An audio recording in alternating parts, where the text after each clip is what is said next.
విద్యలు కూటి కొరకే అన్నట్టు ఎన్ని కోట్లు సంపాదించినా అందరు బువ్వనే తింటారు, బంగారం అయితే తినరు కదా. అందుకే ఇంట్లో ఏమున్నా లేకపోయినా బియ్యం మాత్రం ఉండేటట్టు చూసుకుంటారు చాలా మంది. అయితే ఈ నడుమ బియ్యం రేట్లు కూడా శీతం పెరిగినాయి. ఆ యుద్ధము ఈ యుద్ధమని ఆఖరికి మన కొంపకే ఎసరొచ్చింది. ఇక గిసొంటి యాళ్ళల్లా ఏపీ సర్కారోళ్ళు ఓ మంచి కార్యాన్ని ముంగటేసుకున్నారు. చూడుండ్రు అదేంటిదో. సర్కారోళ్ళు ఉన్నదే పబ్లిక్కు సౌలతులు చేయనీకే, ఆపది సాపతి అరుచుకోనికే. ఇక గాంధీకే పబ్లిక్కు పైసలు మిగిలిచ్చే ఎగురం చేసిండ్రు ఏపీ సర్కారోళ్ళు. ఇంతకేం చేసిండ్లని అంటే, అన్ని జాగాలల్లో కిలో బియ్యం 62 రూపాయల మీదనే ఉంటే ఆంధ్రప్రదేశ్ రాష్ట్రంలో 52 రూపాయలకే కిలో బియ్యం పథకం చాలు చేసిండ్రు.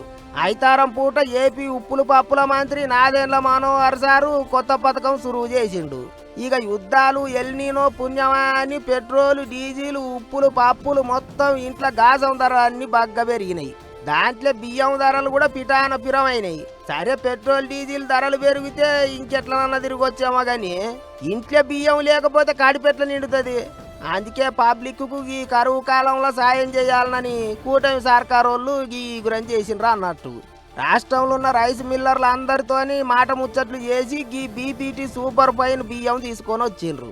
మరి ఇక అగ్వకే బియ్యం ఇస్తారని అంటారు, ఎట్లెట్లు ఇస్తారు ఏం కథ అని అంటారా? ఆధార్ కార్డు చూపించి ఒక్కొక్కరి పేరు మీద 10 కిలోల బియ్యం తీసుకోవచ్చట. అందరికి దొరికేటట్టు రాష్ట్రం అంతటా 130 రైతు బజార్లల్లో, 500 రైస్ మిల్లులల్లో, 160 రేషన్ దుకాణాలల్లో ఈ బియ్యం పంపిణీ చేస్తున్నారట. గిట్ల బియ్యం ఒకటే కాదు, చిన్నగా మెల్లగా నూనెలు ఉప్పులు పప్పులు అన్ని అగ్వకే ఇచ్చే ఆలోచనలు చేస్తానరాట. మరిగా కరంగానే సర్కారోళ్ళు గట్ల చేస్తే గిట పబ్లిక్కు 4 రాళ్ళు వెనకకు పడ్డట్టే.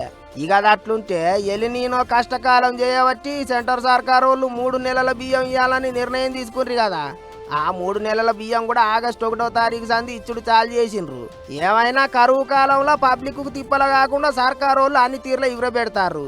ఇక అన్నమాట ప్రకారం తత్తిమ సౌదాలు కూడా అగ్వకే ఇయ్యాలే, జల్దిగా దిక్కు ఆలోచనలు చేయాలి అని కోరుకుంటారు సామాన్య పబ్లిక్కు.